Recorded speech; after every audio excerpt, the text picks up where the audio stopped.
All firstborn sons of Jews are a prophetical character type of Yeshua. We must understand that all ceremonies are prophetical. They tell of whom is to come or who will come again. And there are other ceremonies where Yeshua's name is used as well. Is it another coincidence that Yeshua was sold out by Judas for 30 pieces of silver? You see, prophecy is the language of God. What everyone must realize is that Yeshua is what the overall picture of Israel always prophetically pointed to. Israel is a character type of Yeshua, Yeshua being an unblemished fulfillment.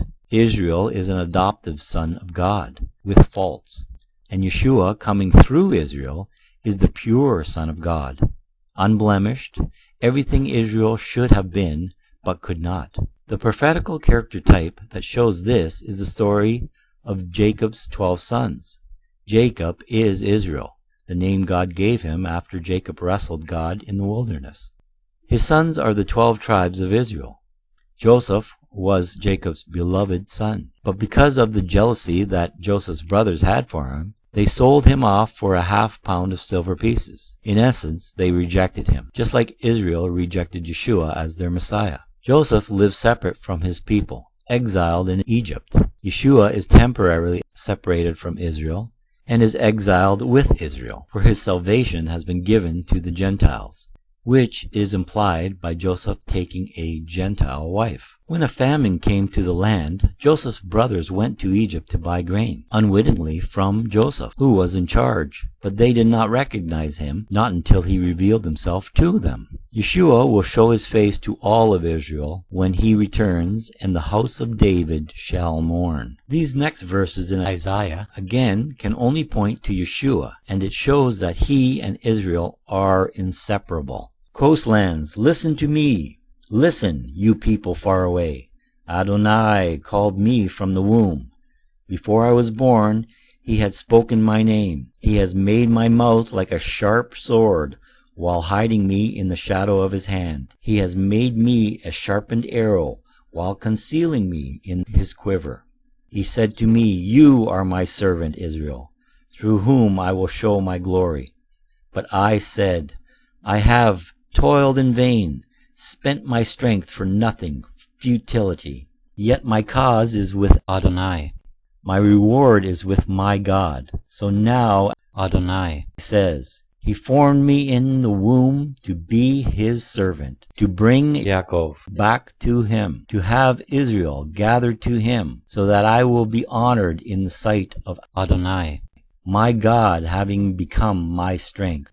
He has said, It is not enough that you are merely my servant to rise up the tribes of Yaakov and restore the offspring of Israel. I will also make you a light to the nations, so my salvation can spread to the ends of the earth. Isaiah 49:1-6. When we look at these verses with the mindset that Yeshua and Israel are an image of each other, we see that Yeshua is the true Redeemer. In verse 1, Adonai tells the world that he has spoken their names from before they were born, as was referred to by God in Genesis 3:5. Israel was chosen as part of the plan of God well before they were even born, and Yeshua was always with God. He is the face of God, and his name was Kadosh, holy, well before he revealed himself to the world.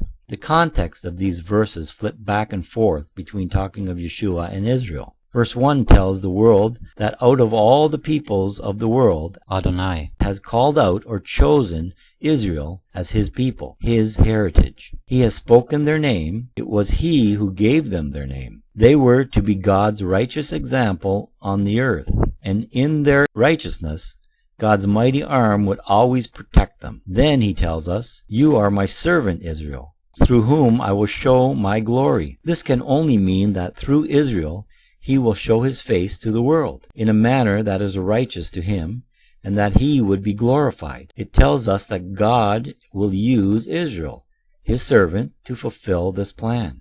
Again, we see a duality here, as Yeshua is also known as the servant of God, and Yeshua glorified God in his existence.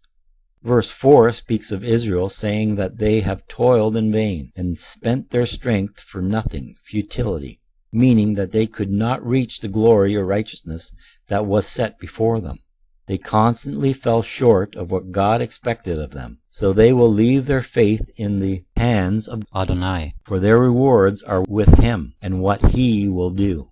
Now, because Israel as a nation has fallen short of the glory of God, verse 5 can only be speaking of Yeshua. So now Adonai says, He formed me in the womb to be His servant, to bring Yaakov back to Him, to have Israel gathered to Him, so that I will be honored in the sight of Adonai, my God having become my strength. Yeshua was formed in the womb by God, not by man, to be His servant and to bring Yaakov, Israel, back to Him. This cannot be speaking of anyone else but Yeshua. He is the righteousness of God, and it can only be Him who can bring Yaakov, Israel, back to God. The Messiah is the only one who can do this, and the only one who will be honored in the sight of Adonai, because He is one with God. He is, quote, God having become my strength. This only becomes more evident in verse 6. It is not enough that you are merely my servant to raise up the tribes of Yaakov and restore the offspring of Israel. I will also make you a light to the nations, so my salvation can spread to the ends of the earth. Yeshua is the only one that has come through Israel, is the light of the world, and offers salvation to the world. Who else has done this? Some may argue that Yeshua has not raised up the tribes of Yaakov and restored the offspring of Israel. To be restored to truth, one must realize that they have erred at some point. That means the status quo has changed in a direction that they did not notice or want to notice. Again, I say prophecy is the true language of God, and until one realizes this, they will not see the truth. The reason why many cannot accept this truth is because the evil one has distorted the true faith and replaced it with his unrighteous faith. This is a destroy from within tactic, which is the same tactic used on Israel in the story of Balak and Bilam in Numbers 23-25. Balak, the king of the Moab, wanted Bilam, a pagan priest, to put a curse on Israel because Balak was afraid that Israel would rise up and overtake his people. But Bilam was told by God not to curse Israel, so Bilam blessed them instead. This was very disconcerting to Balak. So, what could not be accomplished outright was accomplished by the destroy from within tactic through the women of Moab. As the account goes, Balak had a number of his most beautiful women seduce the men of Israel. And because of this whoring, the people of Israel ended up sacrificing, eating from, and bowing down to the gods of the Moab, which greatly angered Adonai. The deed of cursing the Jews was still accomplished.